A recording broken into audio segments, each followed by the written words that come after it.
हम 5 साल के थे तो हमारे पिताजी हमें स्कूल में जमा कराने ले गए। जमा कराने? पहले जमा ही होते थे, कॉन्वेंट कल्चर अब है ना, एक फादर घर में। बारीक है दिनेश। एक स्कूल में ट्यूशन, हमारे ज़माने में ऐसा नहीं था। बगीचे में हमारा स्कूल होता था, ऐसे मास्टर जी बैठे हुए, ऐसे हम खड़े, ऐसे हमारे पिताजी खड़े। तो मास्टर साहब ने पिताजी से पूछा किसका लड़का है, तो मेरे पिताजी इमोशनल हो गए, बोले मास्टर साहब आपका ही है। मैं सही बताता हूँ। अब हम टेंशन में, जिसको हम 5 साल से बाप समझ रहे हैं वो तो अपना है नहीं। मैं जिसे आमंत्रित कर रहा हूं वो भी बंबई से आया है, एक ऐसा कवि जो आनंद पैदा करता है। मैं जानता हूं यहां जो 2-4 कुर्सियां खाली बच गई हैं वो भी तालियां बजाएंगे उसके लिए। दिनेश बावरा यहां है। किसी कवि के सफल होने के लिए पागल होना पहली जिम्मेदारी है, वो ऑलरेडी है। एक बार जोरदार तालियों के साथ उसका स्वागत करिएगा।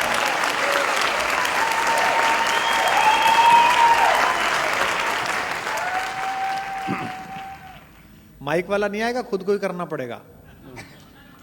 जी जी जी, कोई बात नहीं। मैं दिनेश बावरा हूँ। कल ही मैंने फ्लैट लेने को सोचा था दिल्ली में। कुमार विश्वास जी ने इतना ज्ञान दे दिया कि कैंसिल करना के सोच लिया भाई साहब। अब मतलब हद है, कोई बात नहीं लेना, अच्छी बात है। मैं माइक सेट कर लूँ पहले? नहीं, बहुत अच्छा है। ये एक समस्या बीच में जो ये फोकस लाइट है, हाँ, ये थोड़ी कम कर दो तो अच्छा लगेगा। हम लोग यूपी से आए हैं, इतनी लाइट का अभ्यास नहीं है हमें। अभ्यास कर लीजिए, नहीं तो बुलडोजर चल सकता है।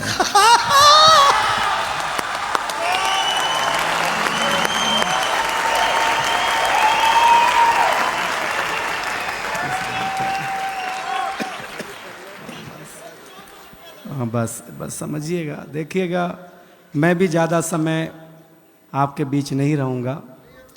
हम स्टार्टर हैं। हाँ, ये ओपनर था, मैं बोतल हूँ।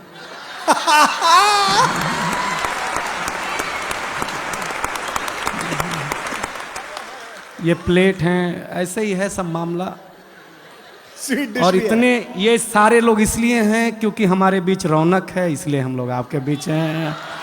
हाँ, प्रणाम करता हूँ। देखिए, गाँवों की बात हुई है, आप मुझे बहुत ध्यान से सुनिएगा तो ही मज़ा आएगा। मैं अपने गांव के स्कूल में पढ़ने जाता था तो मैं बचपन में सबसे सुंदर बच्चा था। हाय हाय। हाँ, हाँ, टीचर बोलती थी तू पीछे नहीं बैठेगा, मेरे सामने बैठेगा, क्योंकि मैं सुंदर था।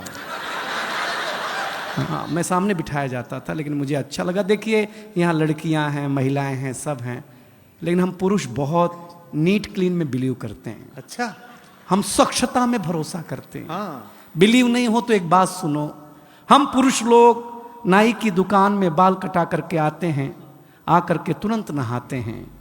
कभी आपने किसी महिला को ब्यूटी पार्लर से आने के बाद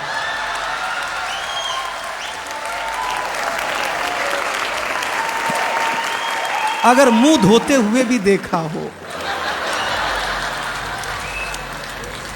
हम पुरुष लोग हैं, स्वच्छता में भरोसा रखते हैं। कोई टेंशन नहीं लीजिएगा, गांव की बात हुई है तो मैं गांव की बात सुना दूंगा। देखिए, एक जानकारी दूं, इस दुनिया में फीमेल को बातचीत में अगर कोई हरा सकता है बोलने में, तो वो आरजे।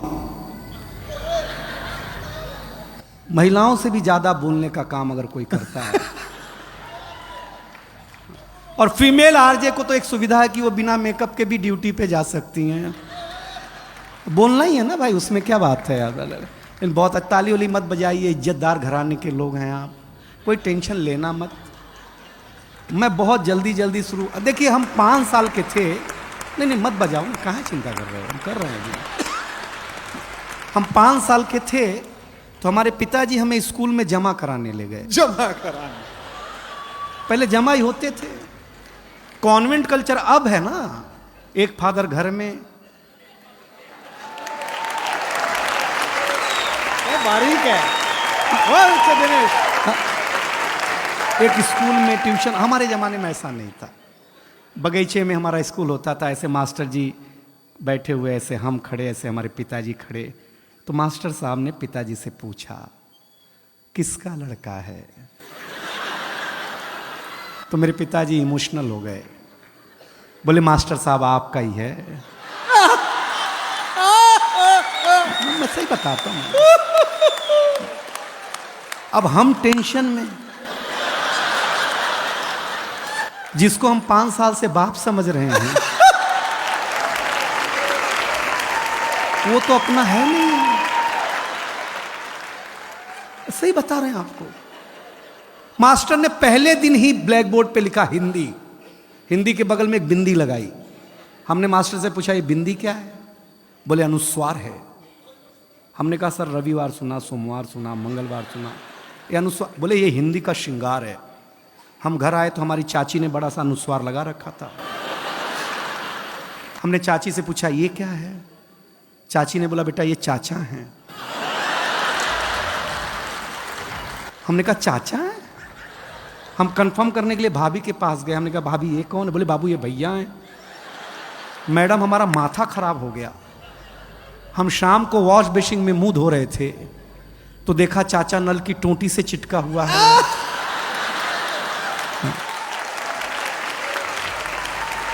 वॉश बेसिन के आईने पे चिटका हुआ है। चाचा को जब मैं कमोड पे चिटका हुआ पाया भाई साहब, मैं सच बताता, सवेरे हम कहीं भी लगा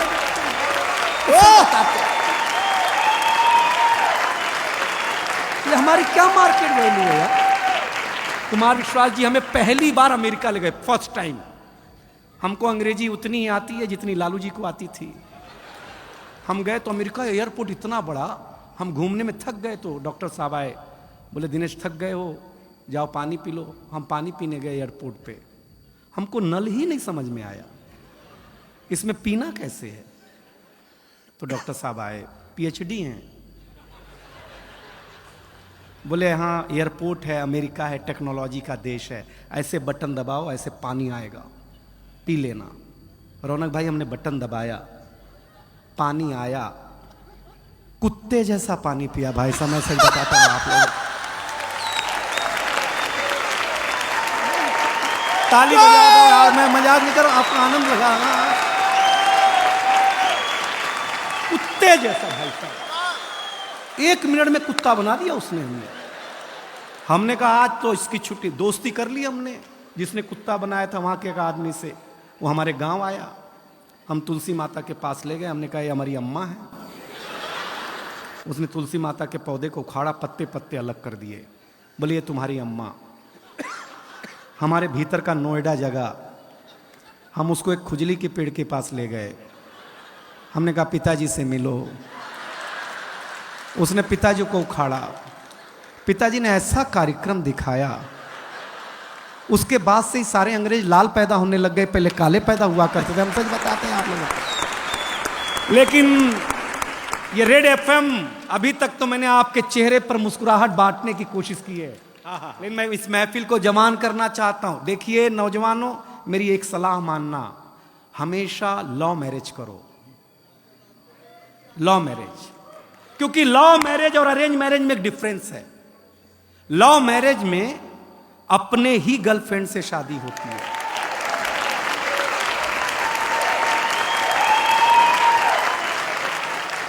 अरेंज मैरिज में भगवान जाने किसकी मत्थे आ जाए। लव मैरिज करो। खुसरो लिखता है जिहाल मिस्की मुकुंद तगाफुल, दुराए नैना बनाए बतियां, किताबे हिजरा न दार मैजा न ले हूं काहे, लगाए छतियां सखी पिया को जो मैं न देखूं तो कैसे काटूं अधेरी रतियां, जिसे पड़ी है जो जा बतावे पिया रे पी को, हमारी बतियां न नींद नैना न अंग चैना, न आ पाए न भेजे पतियां। ये इश्क है, समझ में आया? हाँ बस, पेमेंट एक बार की है। हाँ हाँ ठीक। अरे वंस मोर सुनाते हैं, हमको एक ही पैक में चढ़ जाती है।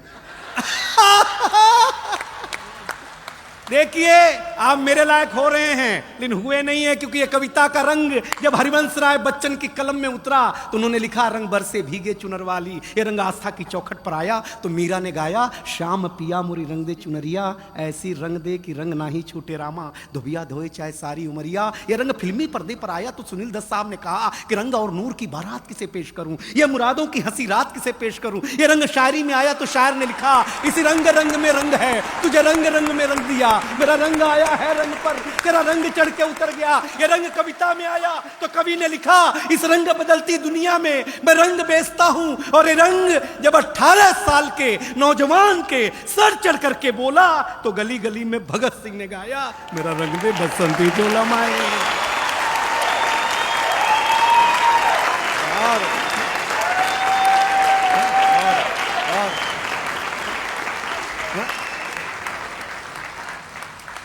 ये ताली पहले बजा देते तो इतना खून खराबा नहीं करना पड़ता यार। ये समझते नहीं है यार ये लोग। लेकिन आप सचमुच अच्छा सुन रहे हैं, बहुत बढ़िया सुन रहे हैं। जो इज्जत आप हमें दे रहे हैं, अगर हमें घर मिल गई होती तो इतना दूर झक मराने आते भाई साहब तर से। लेकिन बहुत अच्छा है, मैं एक कविता सुनाने का मानस है। आप डॉक्टर साहब एक ऐसी कि मेरे नौजवान दोस्तों, मैं भी नौजवान हूं, एक निवेदन करता हूं, किसी भी चीज की आपके जीवन में उपयोगिता उतनी होनी चाहिए जितना काम हो। तब एक कविता आपको हंसाया हूं, सुनिएगा, क्योंकि हमारे गांव की कविता सुनाई रोहित शर्मा जी ने। डॉक्टर कुमार विश्वास का जादू अभी आपके ऊपर छाने वाला है, सुदीप भोला जी आने वाला है, हमारी बहुत अच्छी गजल गो बैठी हुई हैं। तब एक कविता बिना भूमिका के, क्योंकि आप सबसे बुद्धिमान जनता है दिल्ली की और सबसे बुद्धिमान कवि आपके सामने खड़ा है।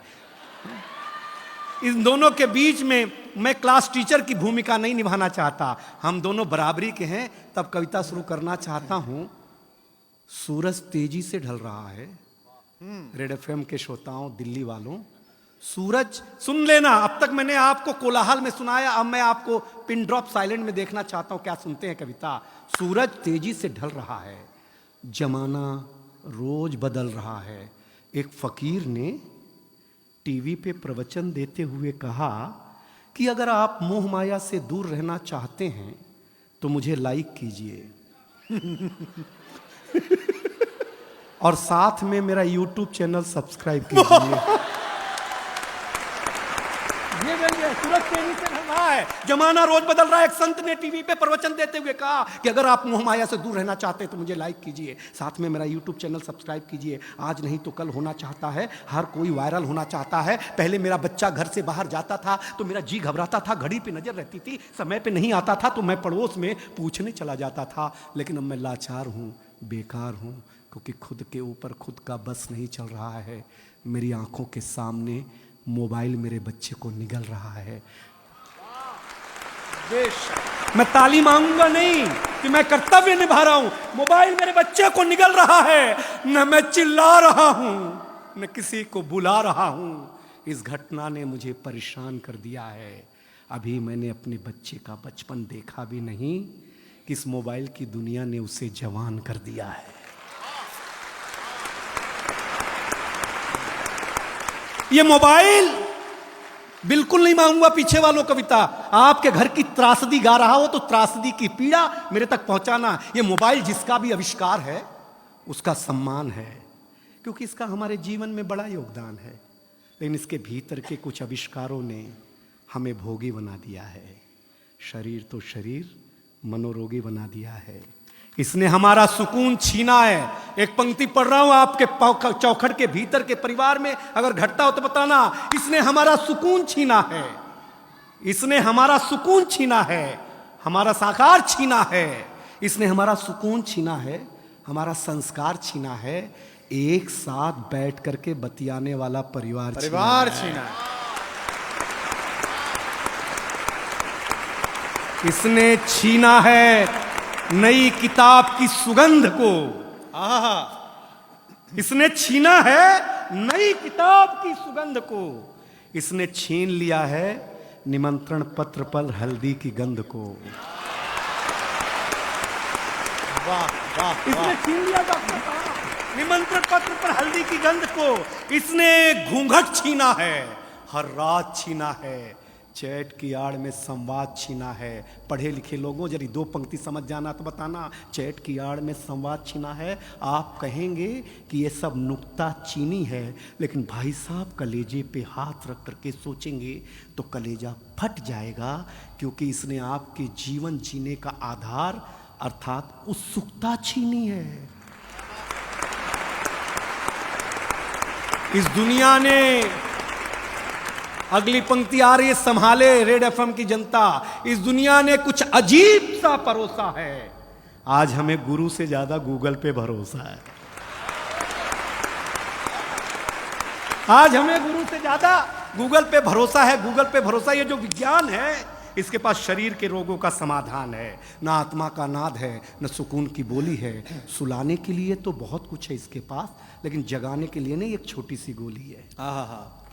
और अंतिम 4 पंक्तियों में मुझे विदा करें, जगाने के लिए नहीं। अगर इस दुनिया से आप चाहते हैं खुद को बचाना, तो ज़्यादा नहीं, ज़्यादा नहीं, ज़्यादा नहीं, इस दुनिया से थोड़ा दूर होगा जाना, वरना जिंदगी के मखमली एहसास खो देंगे, हरे भरे जज्बात खो देंगे। अब ये निर्णय आपका है कि आपको कैसे रहना है, कैसे जीना है। इन घर में एक बार बैठ करके जरूर सोचिएगा कि इस मोबाइल की दुनिया ने आपसे क्या क्या छीना है। अंतिम निवेदन अच्छा लगे तो ये पूरा संसार मुझे हाथ उठाकर ताली देगा, ये दावा है। अंतिम निवेदन इतना है कि अपने नौजवानों, मेरे मित्रों, मेरे भारतवासियों, अपने हौसले को बुलंद करना सीखिए। मोबाइल चलाना तो सीख लिया है, थोड़ी देर बंद करना सीखिए। बहुत अच्छा, क्या बात है, वाह वाह वाह, क्या बात है, वाह। दिनेश बहुत अच्छे।